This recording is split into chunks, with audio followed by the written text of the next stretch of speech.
하나님의 말씀 욥기 15장 1절에서부터 16절까지 말씀입니다.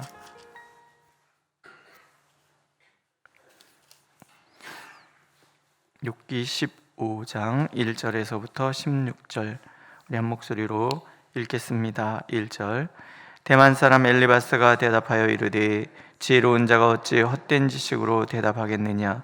어찌 동풍을 그의 복부에 채우겠느냐? 어찌 도움이 되지 아니하는 이야기 무익한 말로 변론하겠느냐? 참으로 내가 하나님 경외하는 일을 그만두어 하나님 앞에 묵도하기를 그치게 하는구나. 네 죄악이 내 입을 가르치나니 내가 간사한 자의 혀를 좋아하는구나. 너를 정죄한 것은 내가 아니요 내 입이라. 내 입술이 네게 불리하게 증언하느니라. 네가 제일 먼저 난 사람이냐? 산들이 있기 전에 내가 출생하였느냐? 하나님의 오묘하심을 내가 들었느냐? 지혜를 홀로 가졌느냐? 내가 아는 것을 우리가 알지 못하는 것이 무엇이냐? 내가 깨달은 것을 우리가 소유하지 못하는 것이 무엇이냐? 우리 중에는 머리가 흰 사람도 있고 연로한 사람도 있고 네 아버지보다 나이가 많은 사람도 있느니라. 하나님의 위로와 은밀하게 하시는 말씀이 네게 작은 것이냐? 어찌 내 마음에 불만스러워하며 내 눈을 번뜩거리며 네 영이 하나님께 분노를 터뜨리며 네 입을 놀리느냐? 사람이 어찌 깨끗하겠느냐? 여인에게서 난 자가 어찌 의롭겠느냐? 하나님은 거룩한 자들을 믿지 아니하시나니 하늘이라도 그가 보시기에 부정하거든. 하물며 악을 저지르기를 물마심같이 하는 가증하고 부패한 사람을 용납하시겠느냐? 아멘. 우리에게 어려운 일이 닥쳤을 때 이것을 바라보는 두 가지 시선이 있습니다. 하나는 그 문제를 바라보는 나의 시선이 있고, 그 문제를 겪고 지나가고 있는 다른 사람의 나를 바라보는 시선이 있는 거죠.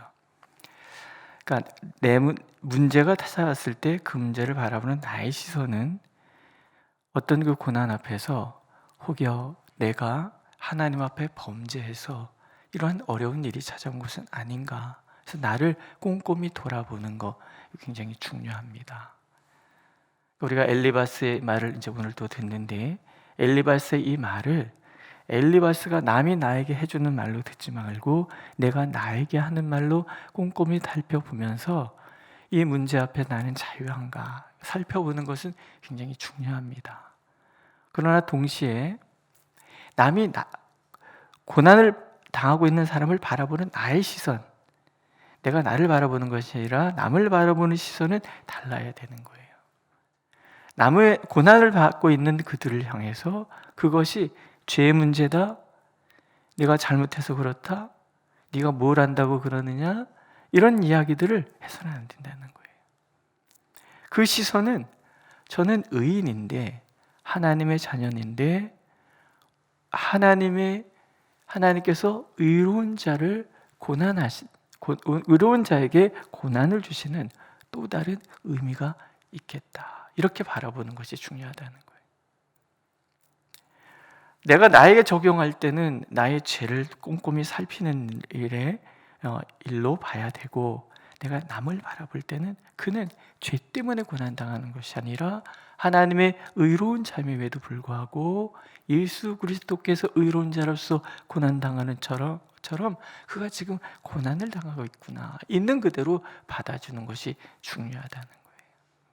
그러니까 엘리바스의 말이 내 스스로가 나에게 적용할 때는 나를 돌아보는 중요한 성찰의 도구가 될 것이고, 그러나 이렇게 말하는 것 자체가 다른 사람에게는 더 아픔이 된다는 것을 알고 멈출 필요가 있다는 거죠. 그러니까 우리가 엘리바스를 통해서는 고난당한을 대하는 모진 말들을 혹시 내가 하고 있는 것은 아닌가, 이런 면에서 살펴봐야 되고, 그러니까 또 욥의 이야기를 통해서는 하나님께서 우리에게 요구하시는 것이 이 정도까지였었나 하는 것을 바라보면서 욥을 읽어갈 필요가 있습니다. 얘기가 비슷한 논리가 계속 반복되기 때문에 이제 이때쯤 되면은 욥기에서 우리가 좀 이렇게 함정에 빠진, 수렁에 빠지는 것 같은 느낌을 받아요. 그 말이 그 말이고 그 말이 그 말이구나. 얼른 넘겨야 되겠다. 넘기셔도 됩니다. 근데 다시 한번 돌아보는 거죠. 자, 고난당한 사람을 볼 때 난 무엇을 보고 있을까? 이게 굉장히 중요한 거죠. 세 친구들이 돌아가면서 얘기를 했어요. 자신들의 논리를 조목조목 이야기를 했어요. 그런데 그 얘기에 욥이 동의하지 않아요. 조목조목 아니라고 반박하는 거예요. 근데 위로하러 왔다가 처음에는 혹시 네가 죄가 있었던 거래 아니냐 이렇게 좋게 얘기했다가 조목조목 반박하는 욥을 보니까 승질 나는 거예요. 난 위로하러 갔다가 쌈질하고 오는 사람들 있잖아요. 이게 진짜 어리석은 거 아니겠습니까? 이 사람 논리는 뭐냐면 너 몇 살이야? 이거예요. 너 몇 살이야? 우리 중에는 머리 흰 사람도 있고 연로한 사람도 있고 네 아버지보다 나이가 많아 이 얘기 지금 하고 있는 거예요. 아니 이게 할 말이에요, 그죠? 근데 그 말을 하고 있는 거예요. 왜? 자신들이 평생을 두고 연구한 이야기고 조상적부터 내려왔던 인생의 지혜이기도 한데 그것이 나한테는 아니다라고 얘기하는 그 욥의 논리가 마음을 상한 거예요.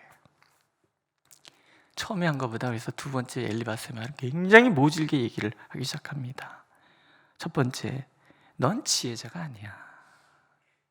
네가 뭘 안다 그래? 이게 우리 식으로 얘기하면 네가 뭘 안다 그래? 네가 만약에 뭘 안다 하면 그렇게 어리석은 자처럼 대답하지 않을 거야. 죄를 살펴봐야지. 지금 이 얘기를 하고 있는 거예요. 동풍을 품는 것처럼 감정적일 수 없다. 너 왜 지금 승질내고 그러냐는 얘기죠. 고난 앞에서는 그냥 자숙하면서 나 죄인입니다. 하나님 죄송합니다. 이러고 지내야지. 뭐 네가 잘났다고 하나님 앞에서 뭐 감정 다 드러내고 불평하고 울고 소리 지르고 이러냐. 나 아프다. 왜 이러냐. 왜 그러냐? 이런 얘기를 이렇게 하고 있는 거예요. 그런 것은 하나님을 경외하는 말이 아니고 네 말 들으니까 나도 묵상이 안 돼. 지금 그러고. 아니 욥의 문제에 왜 자기가 관여해갖고서는 씩씩대고 있냔 말이죠. 이 경계 세우는 건 그래서 굉장히 중요한 거예요. 그 사람 문제는 그 사람 문제, 내 문제는 내 문제. 근데 우리는 자꾸 경계 넘어가죠. 그래서 이렇게 해라 저렇게 해라 막 하고 싶어요. 응? 속으로 염려해서 그러는 거겠죠. 염려해서 이렇게 목사님 이렇게 하세요. 이렇게 하세요. 이렇게 하세요. 얘기를 막 한단 말이에요. 염려해서 하는 얘기예요. 사랑해서 하는 얘기. 근데 사랑해서 하는 얘기를 할지라도 경계를 너무 선택은 상대방이 하도록. 나는 그냥 정보만 제공할 뿐. 그 다음에 움직이는 것은 알아서 하십시오. 이게 굉장히 중요한데 우리는 왜 그러잖아요.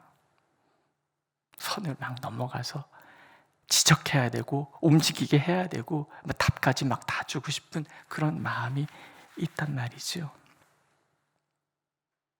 엘리바스가 지금 굉장히 애들 편으로 열받은 거예요. 왜? 두 번째 말이 너 몇 살이냐?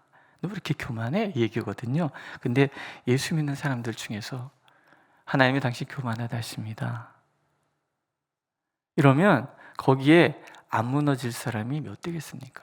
없습니다. 우린 다 너 교만해. 그러면은 확 무너지는 거예요. 무당이 제일 먼저 하는 얘기가 뭐예요? 너 부정 탔어. 이러면은 우리는 다 부정 탄 거네.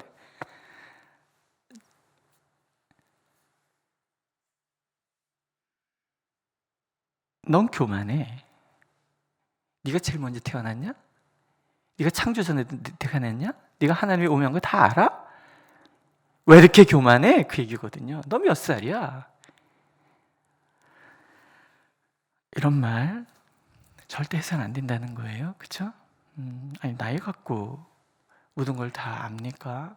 불치하문이라는 말이 있는데 아랫사람에게도 배우는 것은 그건 결코 부끄러운 것이 아니다.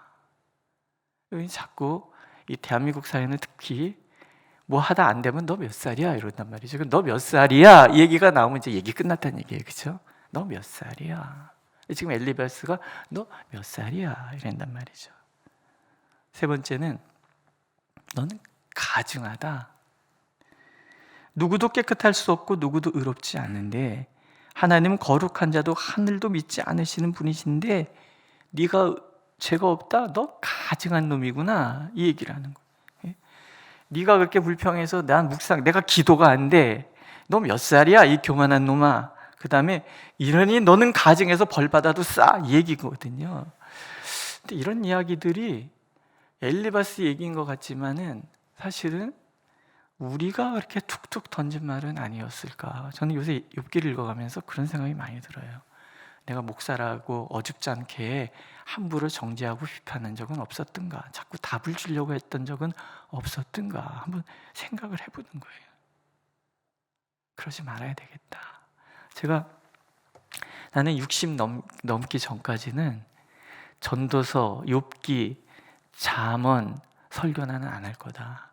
언제 한번 하다 보니까 어르신들 앞에 놓고서는 뭐 이러니 저러니 얘기하는 게 너무 웃기더라고요. 너무 웃겨. 그래서 지금도 사실 되게 웃겨요. 이런 얘기를 제가 드린다는 것 자체가 다 아시는데 얘기하는 게 웃긴데 그래도 한번 돌아보는 거죠. 이렇지 않는가? 엘리바스의 논리는 단순한 거예요. 하나님께서는 죄 없는 자에게 고난 주시지 않는다. 근데 지금 욥은 무지막지한 고난을 받고 있다. 그러니 결론, 욥은 지금 죄를 졌다. 하나님께 징벌받는 죄인이다. 16절에 보면은 하물며 악을 저지르기를 물마신 같이 하는 가정하고 부패한 사람을 용납하시겠느냐. 너같이 악을 저지르기를 물마심하는 것 같은 너 가정하고 부패한 너를 하나님이 용납하는 줄 알아? 이러면서 이제 막 퍼붓는 거죠. 적용이 틀렸어요. 욥기의 대전제는 욥은 하나님이 의인이라고 얘기했잖아요. 그러고 시작이 되는 게 욥이란 말이에요. 당대 의인이었다. 하나님이 사탄 앞에서도 얘기할 정도로 의인이었다. 이 전제하에서 얘기하는 거예요. 해 위에 하나님께서 그렇게 생각하세요. 근데 해 아래에 있는 인간들은 자신들이 어떤 한 가지 아는 지식, 그 기준을 가지고 지금 비판한단 말이에요. 우리는 늘 내가 아는 것이 되게 협소함에도 불구하고 내 기준이 늘 옳다라고 생각하면서 내 기준을 타인에게 강요하고 살아간다. 그거는 하나님의 사람이 아니라는 거예요. 예수 그리스도의 십자가는 한 기준에 대한 비판이 아니라 우리의 모든 기준을 끌어안시는 통합이라는 거예요. 그렇구나, 그럴 수 있지, 그러고 받아주는 그 마음이 바로 십자가. 그러니까 우리는 누구든지 예수께 나갈 수 있고 어떤 상태든지 예수 그리스도께 내 모든 것을 털어놓을 수 있는, 다 들으시고 다 받아주시고 다 끌어하시는 하나님, 그것이 십자가이고 그것이 하나님의 사랑인 거죠.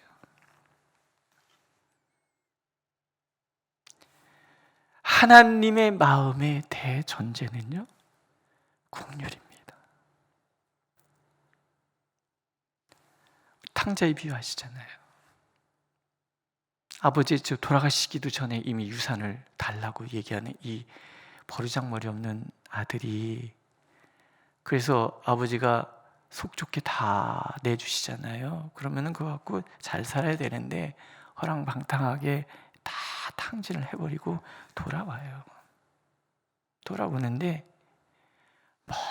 멀리 막 주저리 가서 나는 죄인이니 아들로서보다 나는 종으로 살게 해주세요, 뭐 이런 얘기를 연습하면서 오겠죠. 우리 뭐 얘기하면 계속 연습하면서 가잖아요. 궁시렁.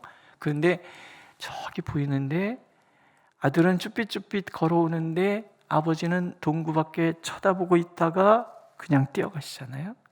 뛰어가서 그 아들이 뭐라고 말도 하기 전에 이미 덥석 껴안고 살아 돌아온 것에 대해서 기뻐하고, 뭐라고 말하기도 전에 금가락 찢기라 그러고 옷 갈아입히라 그러고 잔치 벌이자 그러고 막 아버지, 그러니까 이 아들이 한마디도 못하고 그냥 정신없이 잔치까지 치르는 거잖아요. 그죠?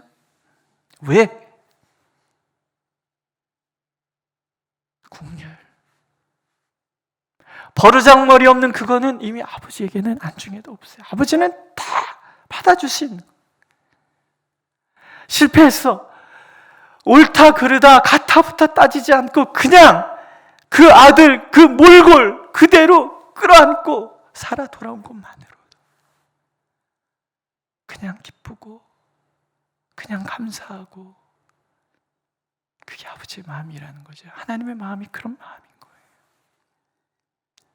가타부타 하나님께서는 중요하지 않아요. 돌아오는 게 중요한 거죠. 하나님께 부르짖는 게 중요하고 하나님을 찾아오는 것이 중요한 거예요. 그래서 우리가 어떤 모습을 가지고 있든지 하나님의 그 품에 뛰어들기만 하면 아무것도 따지지 않고 덥석 끌어안고 위로하시고 용기 주시고 나의 길을 인도하여 주시고 책임져 주시는 것이 하나님이에요. 그래서 우리는 하나님께 돌아오고, 그래서 우리는 하나님께 모든 것을 얘기할 수 있는 거지요. 우리가 하나님의 사람이라는 얘기는 그런 거라는 거예요. 하나님의 이 마음을 우리가 가슴에 품고, 가타부타는 마귀가 하는 짓이고 사탄이 하는 짓이고, 우리는 그저 끌어안고 용서하고 이해하고 축복하고 잔치하고 기뻐하고 격려하는 것, 이게 하나님의 자녀들의 모습이라는 거예요.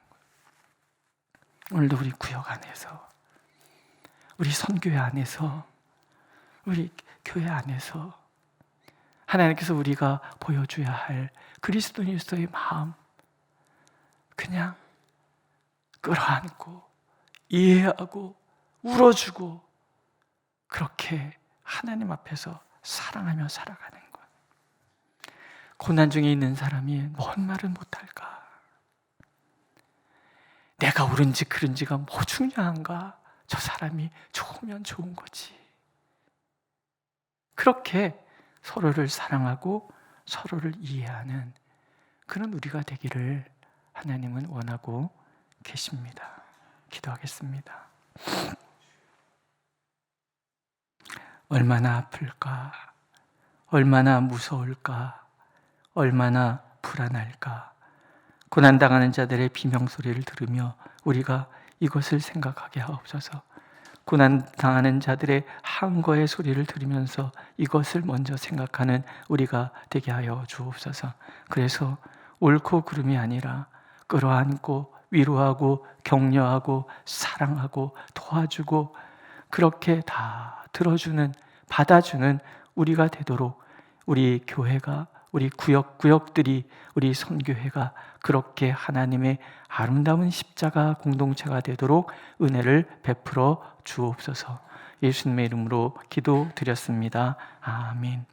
하늘에 계신 우리 아버지, 아버지의 이름을 거룩하게 하시며 아버지의 나라가 오게 하시며 아버지의 뜻이 하늘에서와 같이 땅에서도 이루어지게 하소서.